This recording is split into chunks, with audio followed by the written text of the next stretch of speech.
आज हमारे साथ खास मेहमान हैं अतुल अंजान और ये राष्ट्रीय फलक में लगातार कई मुद्दों पे ये अपनी बातों को बेबाकी से रखते हैं और सीपीआई के राष्ट्रीय सचिव हैं और झारखंड प्रभारी हैं और इन दिनों अभी 2 दिनों के लिए वो रांची में हैं, झारखंड में हैं। सर, रांची आए हैं, कुछ विशेष मकसद? बहुत विशेष है। रांची तो में सब हो रहा है, चुनाव होगा लोकसभा का, विधानसभा का।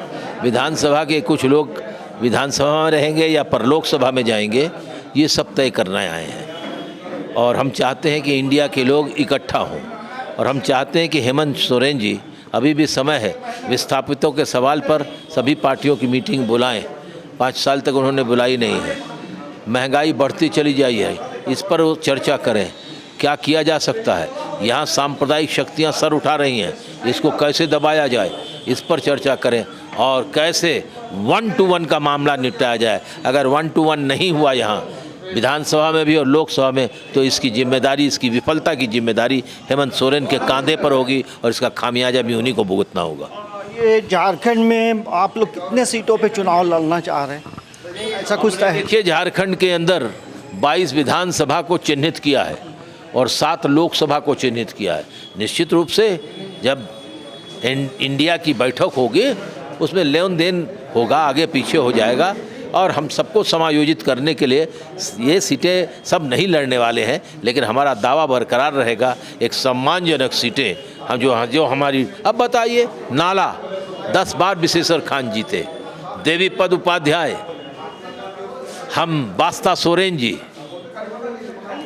हम जमशेदपुर टीकाराम मांझी एमएलए कई बार के सांसद और इस तरह की तमाम सीटें हैं। हमारे भुवनेश्वर प्रसाद मेहता कई बार के एमएलए, 2 बार के सांसद, इन सीटों पर हमारी दावेदारी रही है। आज कौन पिछली दफ़ा कितना वोट पाया था इससे नहीं, आज राजनीतिक एडजस्टमेंट हो, पॉलिटिकल एडजस्टमेंट होगा, तभी 1 to 1 फाइट बनेगी। ये एक सवाल है कि मणिपुर को लेकर जिस तरह से पूरे देश में एनडीए का आंदोलन चल रहा है, अभी राजभवन के करीब भी तमाम एनडीए के बैनर तले सभी पॉलिटिकल पार्टी एकजुट होकर बैठे हैं। आप दिल्ली में रहते हैं, मणिपुर की जो घटना है कितना आहत करती है?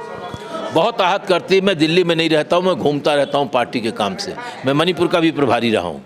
मैं 2003 में मोइरंग बर्मा के बॉर्डर से अपनी पार्टी का बीजेपी हटाओ देश बचाओ का नारा लेकर पूरा मणिपुर पैदल मैंने यात्रा की, एक जगह। तो मैं जानता हूँ मणिपुर को, उसने बहुत आहत किया है और हम चाहते हैं कि मणिपुर की जख्मों पर मलहम लगाया जाए। हम अकेले नहीं, सभी दल, सभी विचारधारा के लोग, सत्तारूढ़ दल भी आए। हमने तो कहा था प्रधानमंत्री जी, आप सभी पार्टियों का एक ज्वाइंट डेलीगेशन लेकर मणिपुर चलिए, 4 दिन 5 दिन रहा जाए, घूमा जाए। बहुत सीधे लोग हैं, दर्दनाक वाकया हो गया है। औरतों का इस तरीके से अपमान नहीं हुआ है।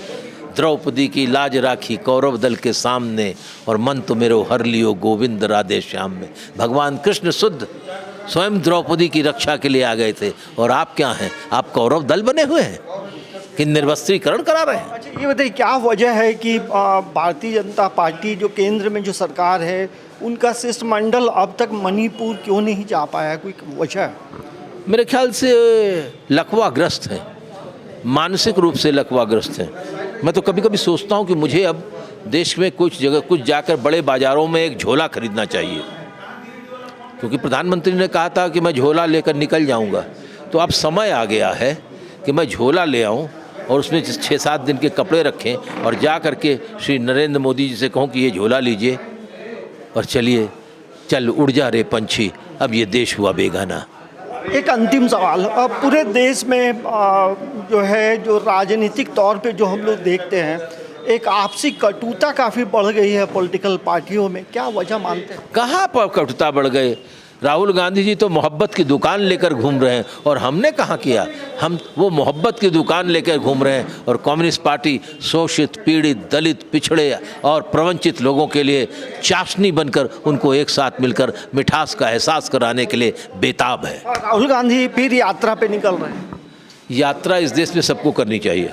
देखिए, हमारे साथ अतुल अंजान साहब थे और कई मुद्दों पे उन्होंने बड़ा बेबाकी से अपनी राय रखी और मणिपुर की घटना को लेकर उन्होंने कहा कि मैं व्यक्तिगत तौर से बहुत आहत हूँ और आने वाले लोकसभा विधानसभा चुनाव को लेकर झारखंड में किस तरह से गठबंधन होगा ये अपनी सीटें भी तय करके रखे हैं। लेकिन उन्होंने एक बात ज़रूर कहा कि मुख्यमंत्री हेमंत सोरेन को झारखंड को लेकर जो तमाम तरह की जो परेशानियां हैं उस पे मंथन करना चाहिए और सीटों की जो शेयरिंग है उस पे यदि बात नहीं बनेगी तो आगे का रुख कुछ और हो सकता है। समाचार प्लस के लिए कैमरामैन सुरेंद्र प्रसाद के साथ अंजनी कुमार, रांची।